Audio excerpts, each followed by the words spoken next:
उसके पीछे कारण क्या है, क्यों करवाया जा रहा है। आजकल क्या है, लोग क्रियात्मक धर्म को धर्म मान लेते हैं। क्रियात्मक धर्म माने क्रिया के द्वारा। कोई माला जप रहा है, कोई यज्ञ करवा रहा है, कोई कथा करवा रहा है, कोई प्याऊ लगवा रहा है, कोई कुछ करवा रहा है, तो उसको हम धर्म मान लेते हैं। यही सबसे बड़ी धर्मांधता है, यही गलती है। और आज भारत देश में 95% लोग धर्मांध हैं और 5% लोग धर्मात्मा बचे हैं। क्रियात्मक धर्म को धर्म मान लेना ही धर्मांधता है। अच्छा, जैसे मैं आपको उदाहरण दूं, ऐसे नहीं समझोगे। अच्छा, एक बात बताइए, माला जपना धर्म है? बोलो, माला जपना धर्म है? अगर मैं आपके सामने ये माला लेकर के ऐसे मैं जाप शुरू कर दूं और मैं आंख बंद करके ऐसे बैठ जाऊं, तो आप मुझे धर्मात्मा मान लोगे क्योंकि मैं माला जप रहा हूं? बोलो, माला जपना धर्म है, इसलिए माला जपने वाले को धर्मात्मा माना जाता है। लेकिन मैं बस इतना निवेदन करना चाहूंगा आप लोगों से, क्योंकि देखो, आप लोग कथाएं सुनते रहते हैं, लेकिन आपका जीवन जब तक नहीं बदलेगा तब तक समझ लेना आपने दुनिया में जिंदगी में कोई कथा नहीं सुनी। आपके जीवन में भक्ति आने लग जाए, आपका जीवन बदलने लग जाए, जीवन में कठोरता की जगह प्रेम आना शुरू हो जाए, तो समझ लेना कथा सुनिए, नहीं तो कथा का कोई फल नहीं। प्रत्येक व्यवहार में से कोई ना कोई व्यवहार तो भक्तिमय बने। जैसे अगर आप टेलीफोन पे हाय हेलो बोलते हैं, अगर राधे राधे, जय श्री कृष्ण, जय श्री राम, सीताराम बोलना शुरू कर दें, तो मैं समझता हूं आप पर कथा का फर्क पड़ा। अगर कथा सुनने के बाद कोई भाई बंधु अपने बीड़ी, सिगरेट, तंबाकू, गुटखा, पान मसाला, शराब ये छोड़ दे, तो मैं जानूंगा कथा का फल आपको मिला। कोई माताएं बहनें अपना गुस्सा करना, लोभ करना, दूसरे से जलना, चिढ़ना, बकवास करना, गाली देना, ये सब छोड़ दें, तो मैं मानूंगा कि आप लोगों ने कथा सुनी है। जीवन में बदलाव बहुत जरूरी है। एक जो धर्रा चला रहा है ना, परंपरा चली आ रही है, अरे काय जीवे में, पैदा हुए, कर्म किए, मर गए। अरे भैया, जन्मना मरना तो पशुओं का भी लगा रहता है। अगर आपने कुछ अलग नहीं किया तो आप और हम पशुओं से अलग कैसे गिने जाएंगे? आहार निद्रा भय मैथुनई च सामान्य मेतत पशुभिर नराणा और धर्मो ही तेषाम अधिको विशेषो धर्मेण हीना पशुभिः समाना। भोजन करना, स्वाद जानना, नींद लेना, मैथुन करके बच्चे पैदा कर लेना, ये सब तो पशु भी करते हैं। फिर हम में पशु में अंतर कितना है? केवल धर्म का, केवल धर्म का। अगर आप नियम से जीते हैं, अगर आपके जीवन में हर पल कुछ बदलाव आता है, तो समझ लेना आपका जीवन है। ये संसार ही जब सरकता है तो आप क्यों नहीं सरकते? अरे सरको,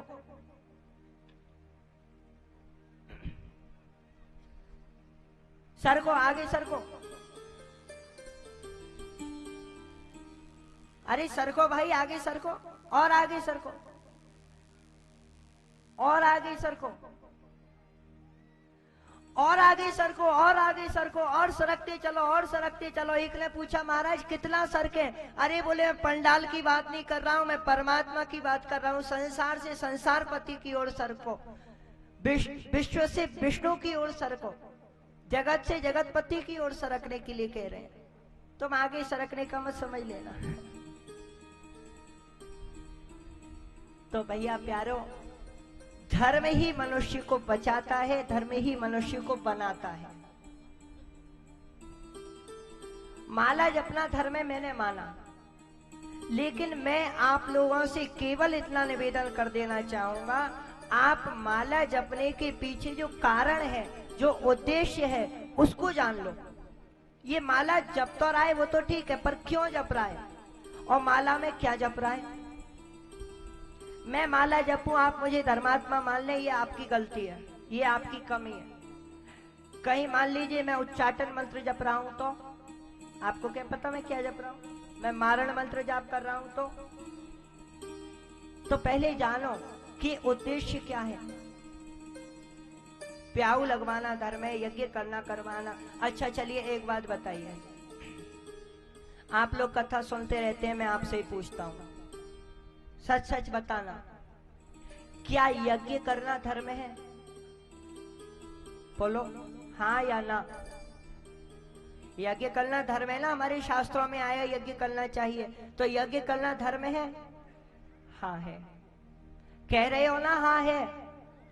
अब एक बात बताइए, यज्ञ करने को अगर आप धर्म मानते हैं तो जो बढ़िया यज्ञ कर रहा है उसको कोई नष्ट कर दे, उस यज्ञ को कोई जाके अग्नि बुझा दे, पानी डाल दे, गड़बड़ कर दे, यज्ञ करने वाले को मार दे, पीट दे, तो क्या वो अधर्म होगा?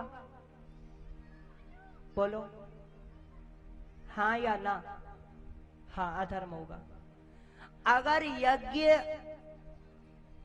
विध्वंस करना अधर्म है तो क्या आप में से कोई ऐसे भक्त हैं जो भगवान शिव को अधर्मी कह सकते हैं? बोलो।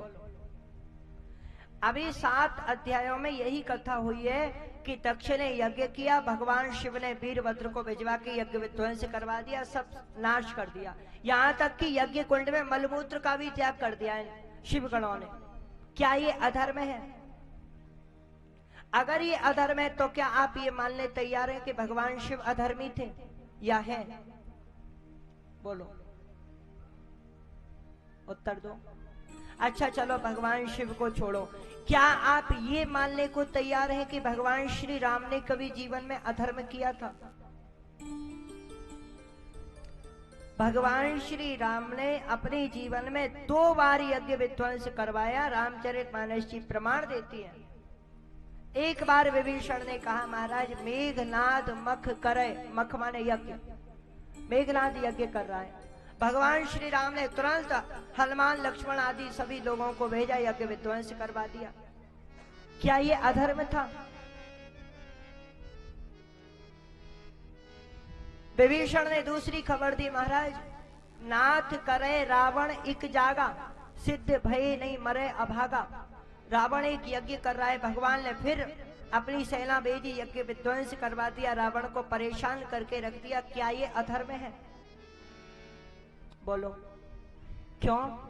अभी तो आप लोग कह रहे थे यज्ञ विध्वंस करवाना अधर्म है।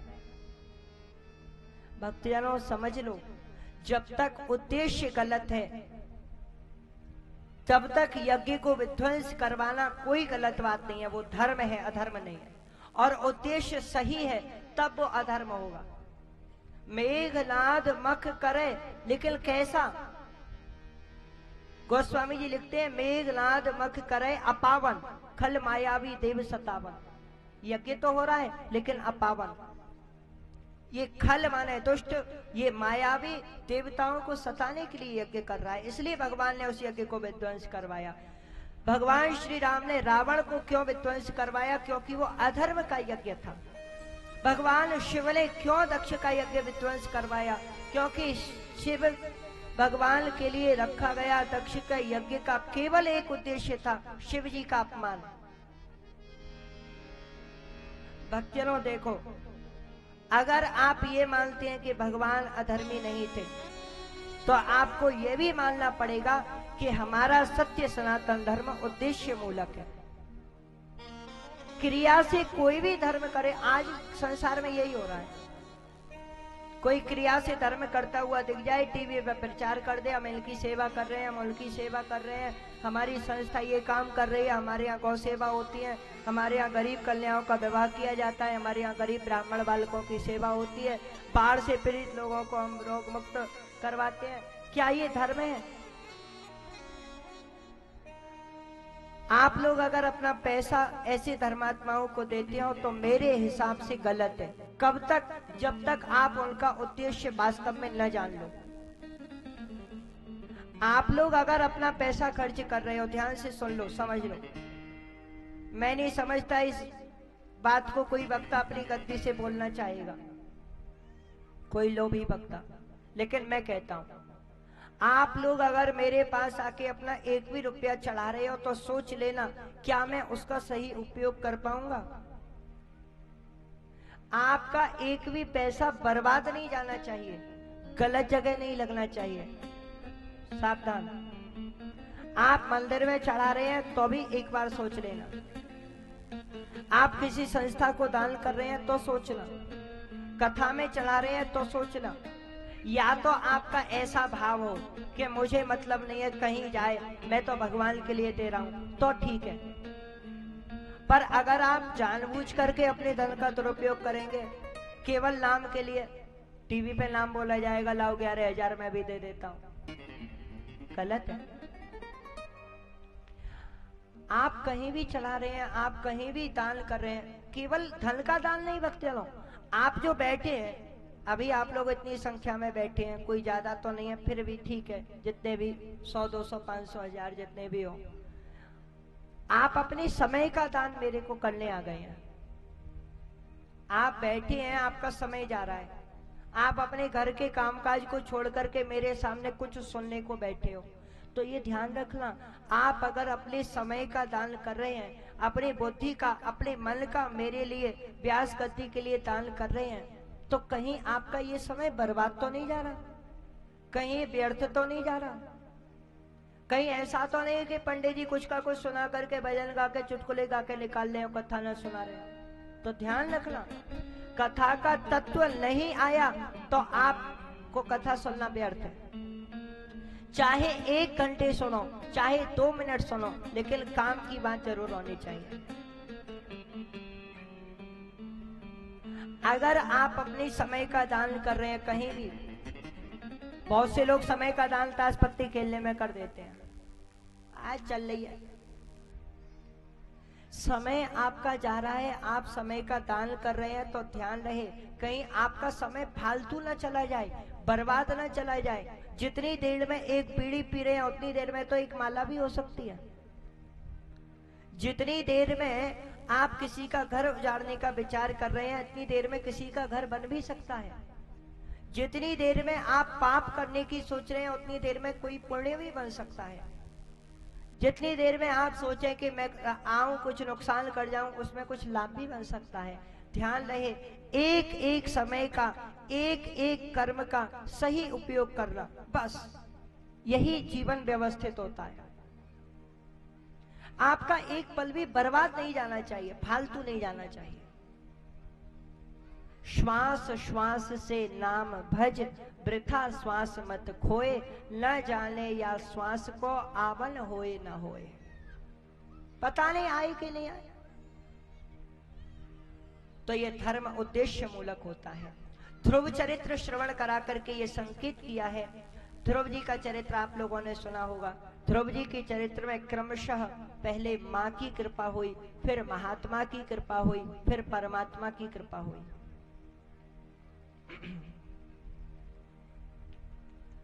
पहले मां, आप लोगों ने सुना होगा मातृदेवो भव, माता देव सबसे बड़ा देवता मानी गई है।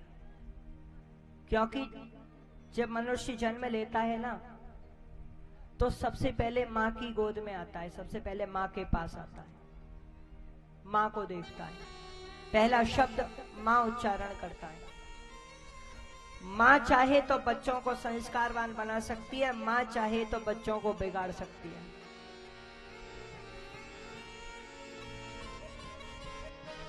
एक बच्चा था, हम जब 5वीं क्लास में पढ़ते थे तब हमारे स्कूल के आचार्य जी ने ये कहानी सुनाई थी। बोले बच्चों ध्यान से सुन लो, माँ कैसी होनी चाहिए हम सुना रहे हैं। एक बच्चा 5 क्लास में पढ़ता था तो उसने एक बार पेन चुरा लिया किसी का। माँ से कहा, माँ देखो देखो मैं पेन लाया हूं। माँ ने पीठ ठोक दी, शाबाश बेटा बहुत बढ़िया। धीरे धीरे उसका हौसला बढ़ गया, माँ ने सहायता कर दी। तो माँ को अपने बच्चों का पक्ष नहीं लेना चाहिए, ये ध्यान रखना। ये मैंने अपने जीवन में भी देखा है। हम लोग बचपन में खेलते थे, अगर आज माता श्री हमारा पक्ष लेती तो आज हम व्यास गद्दी पर नहीं बैठ पाते। आज हम आपके सामने कथा नहीं सुना रहे होते, न जाने किस गटर के कीड़े बने होके डोल रहे होते। बच्चे ने चोरी करी, धीरे धीरे वो बड़ा चोर बन गया, आदत बड़ी बन गई। एक समय ऐसा आया कि चोरी करते करते करते करते माँ ने जब कुछ नहीं कहा तो एक दिन उसको फांसी के फंदे पर लटकने का नंबर आ गया। बहुत दुख हुआ उसको, रोना आया आंखों से। पूछा जो भी निर्णय लेने वाले होते हैं, फांसी देने वाले, भैया क्या है अंतिम इच्छा? बोले मैं माँ से मिलना चाहता हूँ। उसकी माँ को बुलाया गया। माँ आई तो लोगों ने सोचा माँ को बुलाया है तो बड़ा प्यार करता होगा, पैर छुएगा। उसने जैसे ही माँ आई एक गाल पे जोर से तमाचा मारा। आश्चर्यचकित हो गए सब लोग, अरे मूर्ख, अपनी माँ पे हाथ उठाता है। उस बच्चे की आंख में आंसू आए, रोता हुआ बोला, अरे माँ, तूने माँ शब्द को कलंकित कर दिया।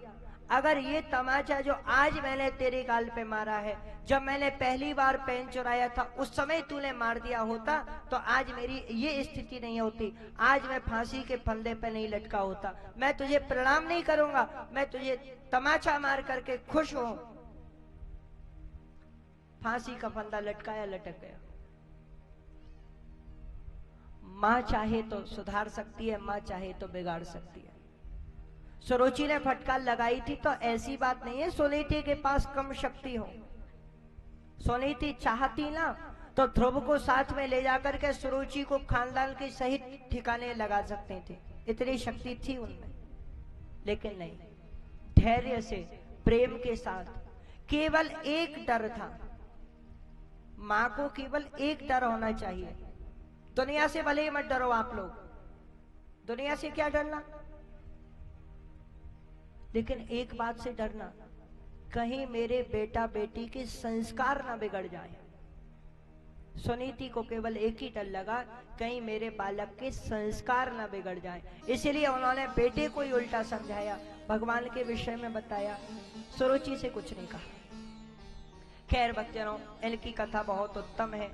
उत्तम बाद में इनके जो भाई थे मारे गए, यक्षों से भी युद्ध हुआ। कुबेर जी ने इनको भक्ति का वरदान दिया है। मृत्यु और मूर्धनि पदम दत्वा आरोहाद्भुतम गृहम, मृत्यु के सिर पे पैर रख के ये ध्रुव लोक में गए हैं। इनके वंश में आगे चल के अंग बैल की कथा थी। बैल बड़ा दुष्ट था, जिसके पार्थिव शरीर का मंथन करके पृथु जी को और अर्ची जी को प्रकट किया। पृथु जी ने पृथ्वी की व्यवस्था संभाली, भगवान की भक्ति भी करी, सनकादिकों का उपदेश भी प्राप्त किया, जनता को भी उपदेश दिया। अपने धाम को गए हैं। पृथु जी भगवान के अवतार माने गए थे। इन्हीं के वंश में प्रचेता गण हुए, जिनके पुत्र हुए थे प्राचेतस, दक्ष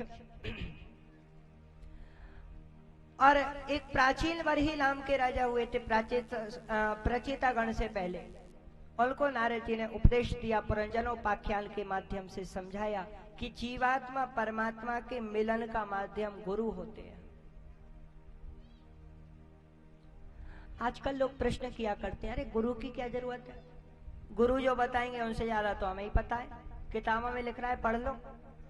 गुरु के पैर क्यों पूजे? गुरु भी तो वही हाड़ मांस का पुतला होता है, गुरु को भी तो उसी भगवान ने बनाया है, कोई आसमान से टपक के थोड़ी आए हैं गुरु। बताओ, जो खून हड्डी मांस हमारे भीतर वही गुरु के भीतर।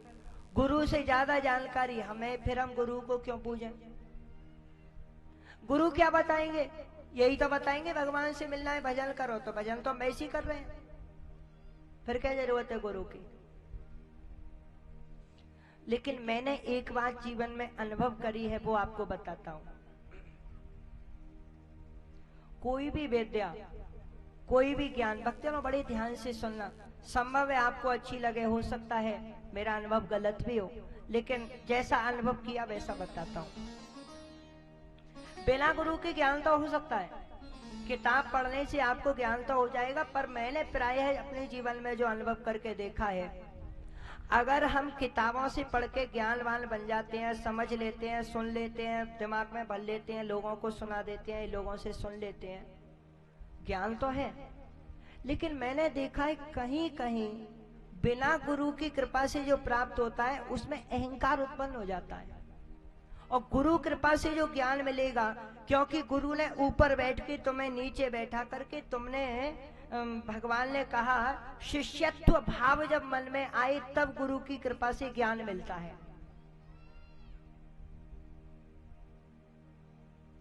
उपदेक्ष्यन्ति तद विद्धि प्रणिपातेन परिप्रश्नेन सेवया उपदेक्ष्यन्ति ते ज्ञानम ज्ञानेन तत्वदर्शिनः। भगवान श्री कृष्ण श्रीमद् भगवद गीता में कहते हैं, अर्जुन, प्रणिपात के द्वारा गुरु की कृपा प्राप्त हो सकती है। क्योंकि जब आप गुरु के चरणों में हाथ जोड़ के, मैंने जो अनुभव किया है वो बता रहा हूं, आप जब गुरु के चरणों में हाथ जोड़ के इस अनुभव के साथ बैठते हैं कि मुझे इनसे कुछ सीखना है, इस भाव के साथ, आपका भाव, आपकी श्रद्धा और गुरु की कृपा, गुरु की दया, गुरु का अनुग्रह, क्योंकि जब आप में शिष्यत्व भाव होगा तब गुरु सही ज्ञान दे पाएंगे, मैंने जो देखा है।